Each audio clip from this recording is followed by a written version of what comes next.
আমি আপনাকে দেখাতে এসেছি কিয়ামতের মাঠ হিসাব।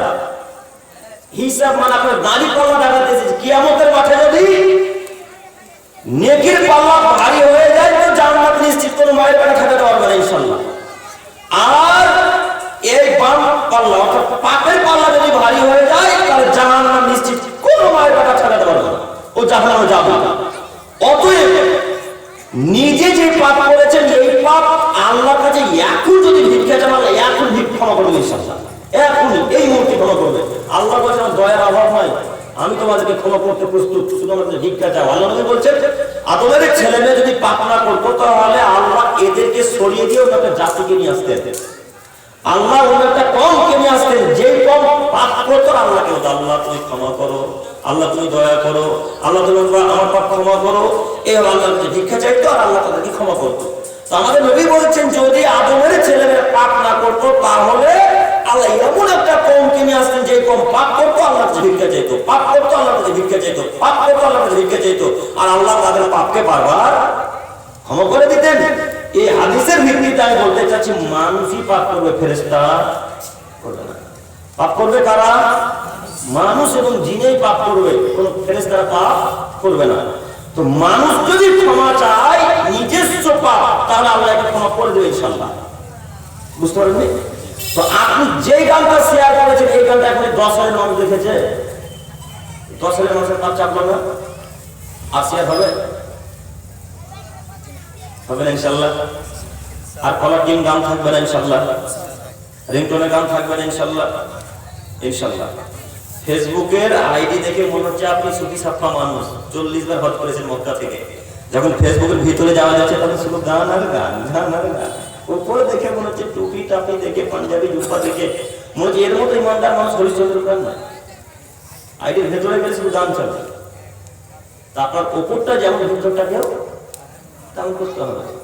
আল্লাহ তুমি আমাদেরকে বোঝার তৌফিক দান করো, সকলে বলি আমিন। সম্মানিত উপস্থিতি, একটু দেখেন, আমি বলতে চাচ্ছিলাম আল্লাহ সুবহানাহু ওয়া তাআলা আদমের ছেলে মেয়েকে, প্রত্যেকটা আদমের ছেলে মেয়েকে তার সামনে দণ্ডায়মান করবেন, খাড়া করবেন।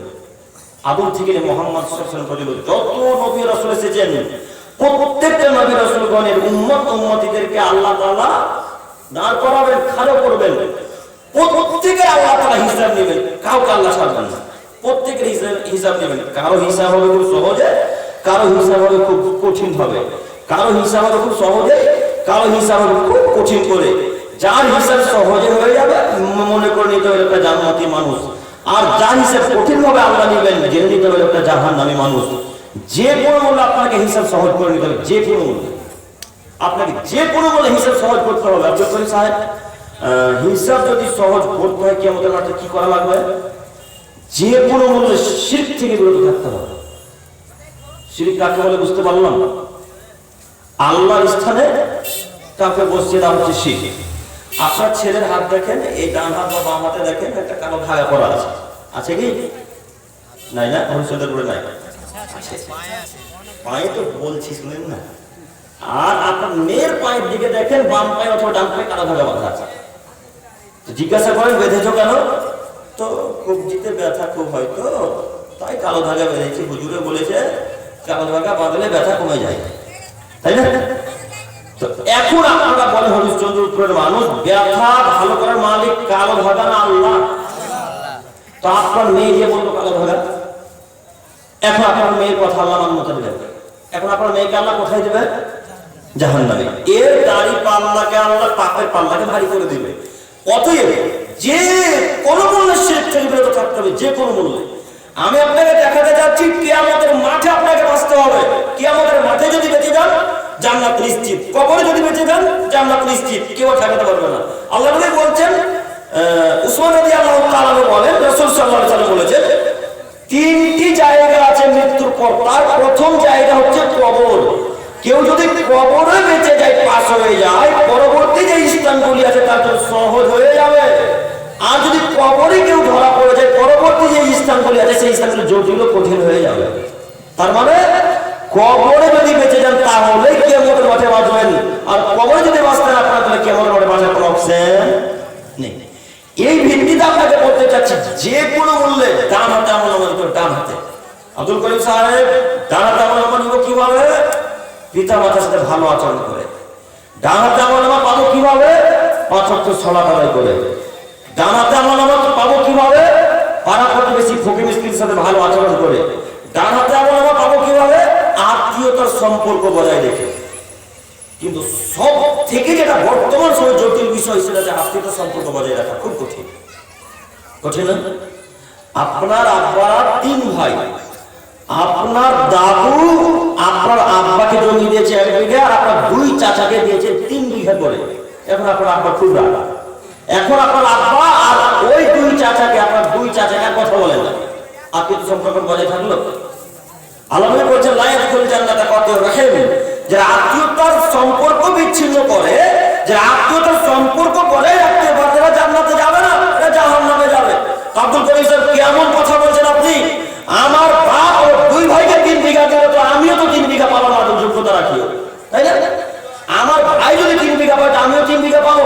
তার বাপ যে কাজ করে, আমি কিভাবে বাপের সাথে কথা বলি, কিভাবে আমি 2 ভাইয়ের সাথে কথা বলি? এর পরেও যে আল্লাহ বলছেন, এর পরেও নবী মুহাম্মদ সাল্লাল্লাহু আলাইহি ওয়াসাল্লাম বলছেন, তোর বাপ তোর মা যদি তোমাকে বাড়ি থেকে তাড়িয়ে দেয়, তোর বাপ তোর মা যদি তোমাকে জমি জায়গা থেকে বের করে দেয়, তোর বাপ মা যদি তোমাকে জমি জায়গা না দেয়, তবুও তুমি তোমার পিতা মাতার সাথে ভাই বোনের সাথে সম্পর্ক বজায় রাখো, নচেত জাহান্নাম নিশ্চিত। আপনাকে আমি কি দিয়ে বুঝাবো বলেন? এখন রাসূলের বলেন, আল্লাহ নবী বলছেন, মুআয ইবনে জাবাল রাদিয়াল্লাহু তাআলা, আপনারা ঘুমিয়ে গেলেন, ঘুমান না? আপনি দেখেন, মুআয ইবনে জাবাল রাদিয়াল্লাহু তাআলা আমাকে আল্লাহ নবী 10টা উপদেশ দিয়েছিলেন, 10টা। তো 10টা উপদেশের মধ্যে একটা উপদেশ হচ্ছে, মুআয জি আল্লাহ নবী শোনো, তোমার পিতামাতা যদি তোমাকে জমি জায়গা থেকে বের করে দেয়, বাড়ি থেকে যদি বের করে দেয়, জমি জায়গা যদি তোমার পিতামাতা তোমাকে না দেয়, মুআয তবুও তুমি তোমার পিতামাতার বিরোধিতা করো না। প্রমাণ পাওয়া গেল? মুআয রাদিয়াল্লাহু তাআলা নিজে বলছেন, মুআয আল্লাহ নবী খুব ভালোবাসতেন। মুআয বলছে, মুআয জি শোনো, তোমার পিতামাতা যদি বাড়ি থেকে তোমাকে বের করে দেয়, মুআয তবুও পিতামাতাকে বলো না একবারও, আব্বু আমাকে বাড়ি থেকে বের করলেন কেন, এই কথা তোমার পিতামাতাকে জোরে বলাই বলো না। তাহলে বলবো কিভাবে আব্দুল করিম ভাই? যদি বলতো, এটা আল্লাহ শিখাচ্ছেন, অকুল্লাহুমা কাওলান কারীমা, হে পৃথিবীর মানুষ, পিতামাতাকে যদি কিছু বলাই লাগে, হে আদমের ছেলে মেয়ে, পিতামাতাকে যদি কিছু বলতেই হয়, পিতামাতাকে যদি কিছু বলাই লাগে, তাহলে বলো আব্বু বাড়ি থেকে বের করে দিচ্ছেন, আমি কোথায় গিয়ে থাকবো? আজকের মতো বাড়িতে থাকতে দেন, কালকে আমি একটা ঘর ভাড়া দেখে আসি, তারপরে বের করে দেন। এইভাবে বলতে কে বলছেন বলেন দেখি? আল্লাহ। এই কথা যদি এইভাবে হয়ে যায়, আব্বা কেন আমাকে বের করে দিচ্ছেন, আমি বের হবো বাড়ি থেকে, জান্নাত আর তাহাজ্জুদ হবে। দোষ করলো কে বলেন দেখি? দোষ কে করেছে? পিতামাতা। পিতামাতার এখানে দোষ নাই। পিতামাতা আপনাকে এমনি তাকিয়ে দিচ্ছে, তবু আল্লাহ বলছে যদি কিছু বলার আগে কিভাবে বলতে হবে? আপু বের করিয়েন না, রাত্রে বেলায় কোথায় যাবো?